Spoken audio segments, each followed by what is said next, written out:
Assalamualaikum. Assalamualaikum warahmatullahi wabarakatuh. Perkenalkan nama saya Muhammad Yudi Zatki. Saya dari Ilmu Syariah. Saya ingin presentasikan makalah saya dengan judul ilmu munasabah. Menurut Asyuyuti, kata munasabah secara etimologis tidak dapat diartikan dalam dua kata, yakni al-musyakalah yang artinya keserupaan dan muqarabah yang artinya kedekatan. Istilah munasabah digunakan dalam ilat dalam bab qiyas, yang berarti al-wasal al-muqarib li al-hukum, yang artinya gambaran yang berhubungan dengan hukum. Dikutip dari buku karya Badar Adi Muhammad bin Abdillah Az-Zakarshi dalam bukunya yang berjudul Al-Burhan fi Ulum Al-Quran. Istilah munasabah diungkapkan pula dengan kata robet yang artinya pertalian. Menurut Bikoi, munasabah adalah suatu ilmu yang mencoba mengetahui alasan-alasan di balik susunan atau urutan bagian-bagian Al-Quran, baik ayat dengan ayat atau surat dengan surat. Dalam ulumul Quran, munasabah berarti menjelaskan kolerasi makna antar ayat atau antar surat, baik kolerasi itu bersifat umum atau khusus, rasional, persepsi, atau imajinatif.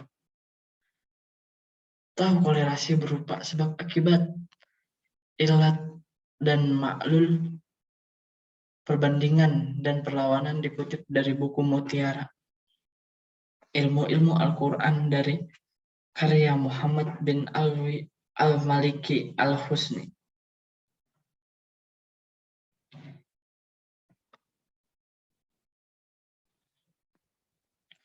Sejarah dalam perkembangan ilmu munasabah.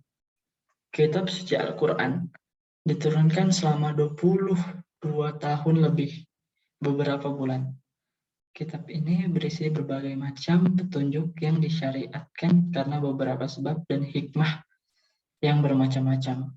Ayat-ayatnya diturunkan sesuai dengan situasi dan kondisi yang membutuhkan. Susunan ayat-ayat dan surat-suratnya ditertibkan sesuai dengan yang terdapat dalam Lauhul Mahfuz, sehingga tampak adanya persesuaian antara ayat yang satu dengan yang lain, antara surat yang satu dengan surat yang lainnya. Lahirnya pengetahuan tentang teori korelasi atau munasabah ini tampaknya berawal dari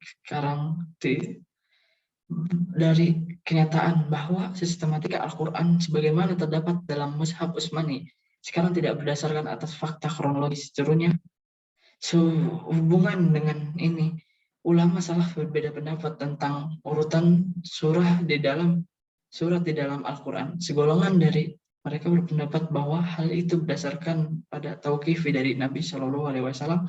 Golongan lain berpendapat bahwa hal itu berdasarkan atas ijtihadi para sahabat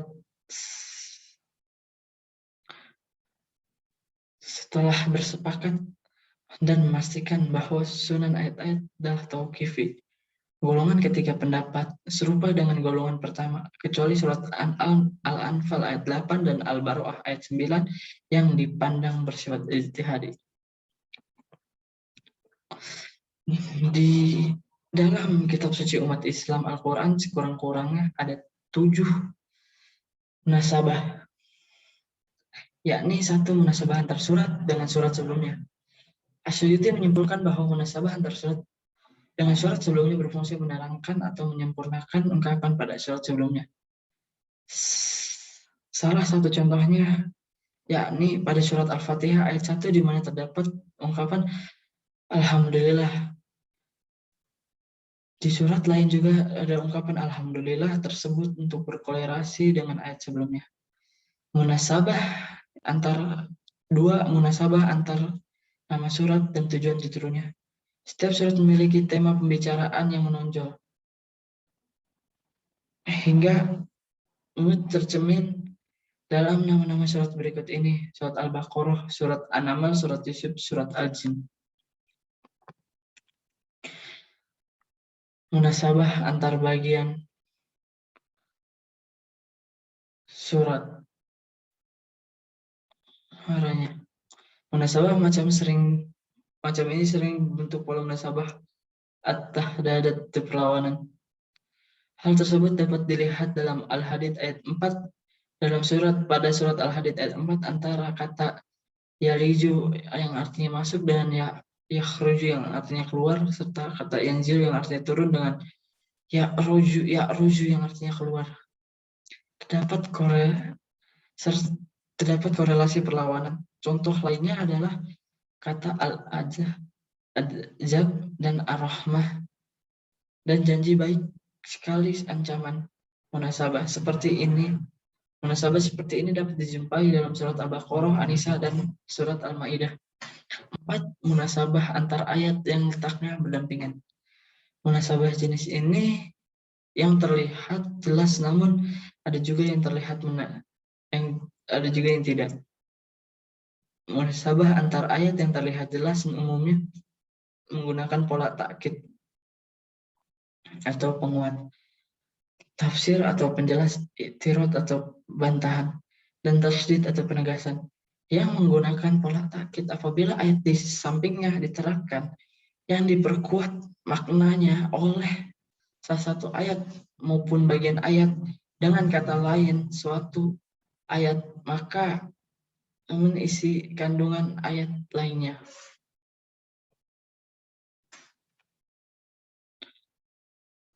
Yang dimaksud dengan pola i'tirad yakni apabila terletak suatu kalimat atau lebih tidak ada kedudukannya dalam i'rab atau struktur kalimat, baik di pertengahan kalimat atau di antara dua kalimat yang berhubungan maknanya.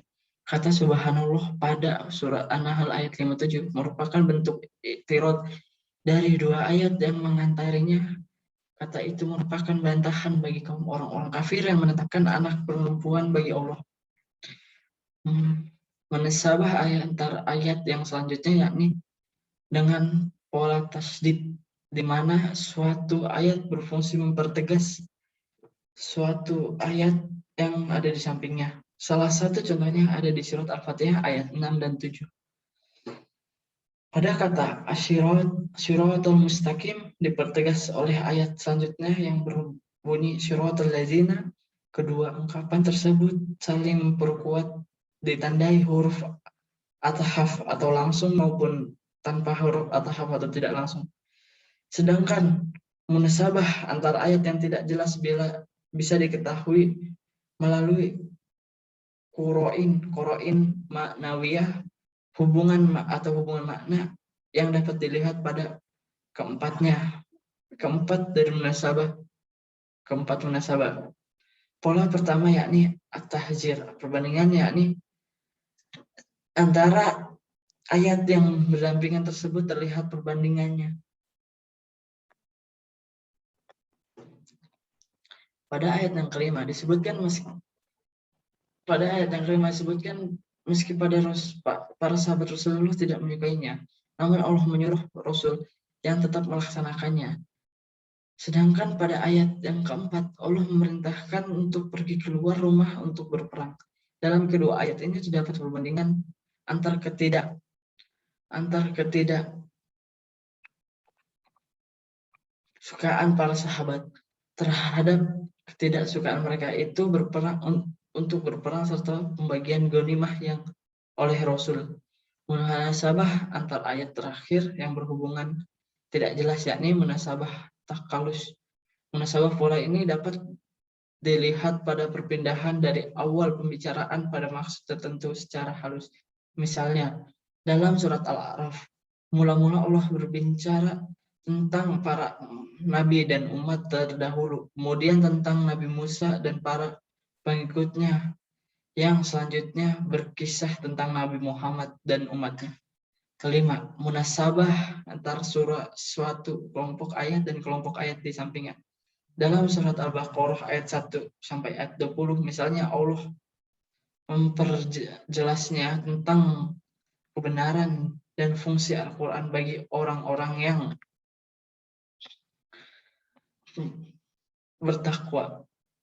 Dalam kelompok ayat-ayat berikutnya dibicarakan 3 kelompok manusia yang sifat-sifatnya mereka yang berbeda-beda, yaitu mukmin, kafir, dan munafik.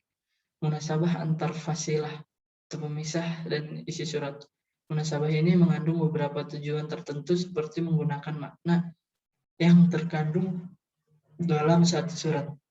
Dalam surat Al-Ahzab ayat 25 dijelaskan bahwa umat muslim dihindarkan oleh Allah dari sebuah peperangan bukan karena umat muslim lemah, namun karena Allah maha kuat lagi maha kuasa.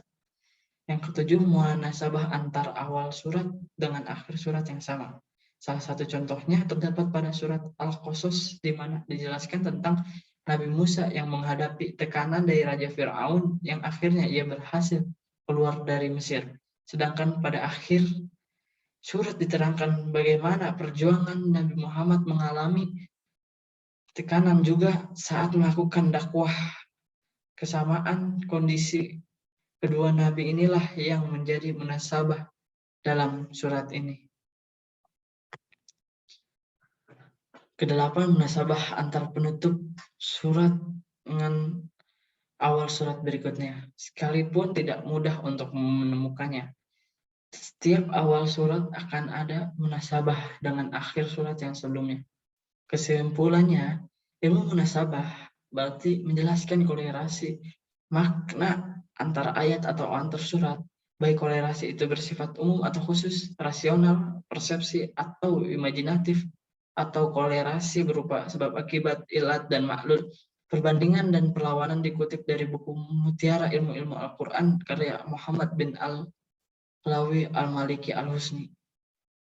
Sekian presentasi saya. Kurang lebihnya mohon maaf. Terima kasih. Wassalamualaikum warahmatullahi wabarakatuh.